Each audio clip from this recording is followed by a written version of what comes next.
DIG Hyderabad पीर मोहम्मद शाह ठठे पहुतो मकली police line में कायम थींदड़ नए मालखाने जो दौरो करे जायज़ो वरितो। एसएस न्यूज़ जे रिपोर्टर तनवीर ख़ास खेली मूजिब डीएसपी हेडक्वार्टर वकार मेमण ऐं डीएसपी ठठो जुमन खान पवर पारां खेस ब्रीफिंग ॾिनी वई।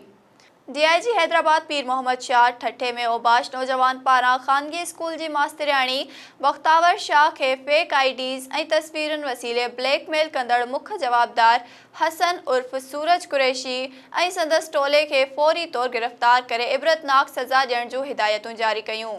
डीआईजी पीर मोहम्मद शाह चयो त न्याणियुनि खे ब्लैकमेल कंदड़ वहशी हैवान आहिनि जिन खे कानून ऐं समाज में इबरतनाक सज़ा ॾियारणु पुलिस जी ज़िम्मेवारी आहे।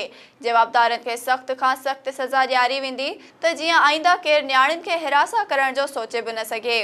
डीआईजी चयो त लाड़ वारे ख़िते समेत हैदराबाद डिवीज़न में घुटके ऐं माए ख़िलाफ़ क्रैक डाउन जारी रहंदो, पर हाणे कानूनी तरीक़े सां हुन कुधे ॾोह में मुलविस मंशियात फ़रोशनि खे मुआशी तौर ते नुक़सान पहुचाइण लाइ ऐं जाइदादूं ज़ब्त करण लाइ पिणु कानूनी कार्रवाई शुरू कई वई आहे।